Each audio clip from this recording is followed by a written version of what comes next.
जी दोस्तों साइकिल गर्द पहुंचिया है रोडी खूह ते आ विखो रोडी खूह और फिर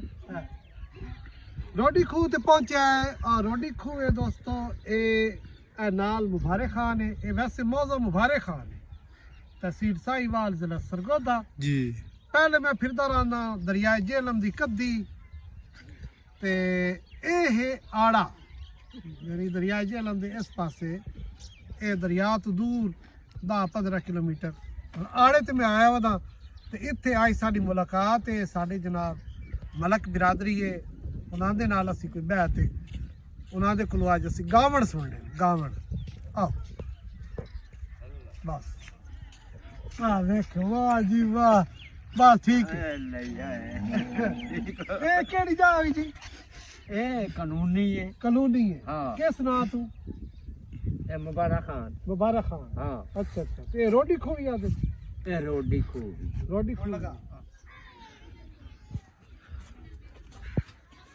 जी दोस्तों मैं पहुंच गया अपने दोस्त असमतुल्ला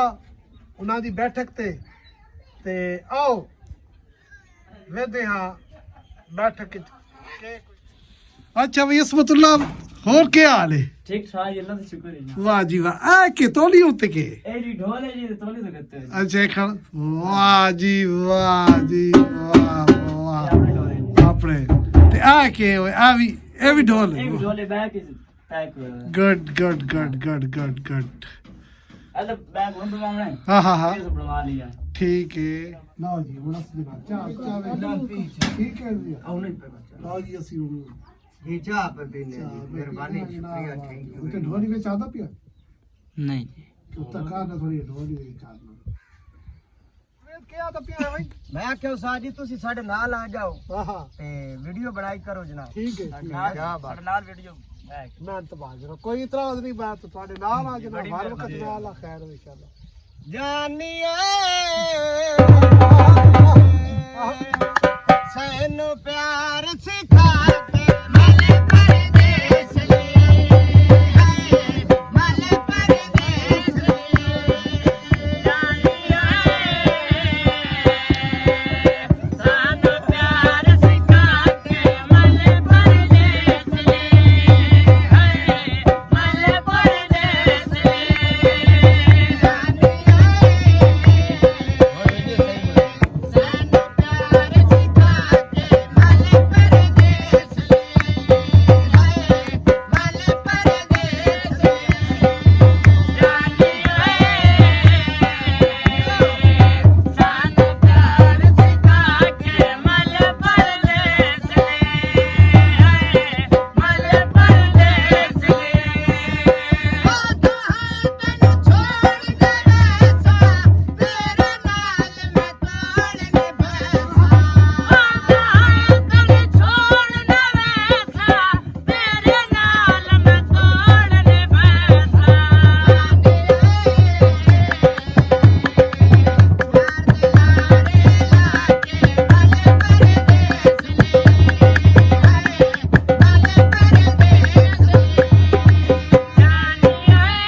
ਸਾਡੀ ਇਸ ਗਾਵਣਾ ਵਾਲੀ ਸੰਗਤ ਦੇ ਸਾਡੇ ਬਿਹਾਈਂਡ ਦੀ ਕੈਮਰਾ ਜਿਹੜੇ ਸਾਡੇ ਹਾਜ਼ਰੀਨ ਔਰ ਸਾਮਈਨ ਹਨ ਔਰ ਮੈਂ ਇਹਨਾਂ ਦਾ ਬੜਾ ਸ਼ੁਕਰਗੁਜ਼ਾਰ ਹਾਂ ਕਿ ਇਹਨਾਂ ਬੜੇ ਚਸ ਨਾਲ ਔਰ ਬੜੇ ਸ਼ਰੀਫਾਨਾ ਅੰਦਾਜ਼ ਤੇ ਇਹ ਇਹਨਾਂ ਦੀ ਸੰਗਤ ਰਹੀਏ ਤੇ ਬਹੁਤ ਸ਼ੁਕਰੀਆ ਵਸਦੇ ਰਹੋ ਖੈਰ ਹੋਵੇ ਜਨਾਬ ਇਹ ਸੰਗਤ ਸਾਡੀ ਜਨਾਬ ਮੁਬਾਰਕ ਖਾਨ ਨਜੀਬੁल्ला असमतुल्ला उस्ताद जवेद ढोल ते नाल जनाब भाई जवेद इंतक नाल छोर बैठा कफैतुल्ला रोडी खू मुबारक खान साहिवाल जिला सरगोदा ते आ जनाब साडी आज दी व्यूअरशिप आई आ जनाब बड़ा जनाब आ सारे निक्के वड्डे जनाब साडे नाल आना बड़ी मेहरबानी दोस्तों ए सामने तुसी वेख रहे हो स्कूल पिछे आबादी है ये है लंगर आला और ए सेम है सुक्की नाली सुक्की सेम ते एक छोटा जी गांव है इसके बारे विलाग बाद ही बनसा ते इसका जड़ा मजे वाली गल है हो गई जनाब सेम पिछे आबादी ते हुण मैं जा रहा लंगर वाली नहर ते लंगर वाली नहर तो बात मैं लंगर वाला पुल मजे की गल है कि आबादी वेख लो गांव तकरीबन अपने स्टाप तो 3-4 किलोमीटर दूर है उस सरगोदा जंग रोड ते है लंगर वाला पुल स्टाप ते गांव पिछे तुम वेख रहे हो 3-4 किलोमीटर दूर है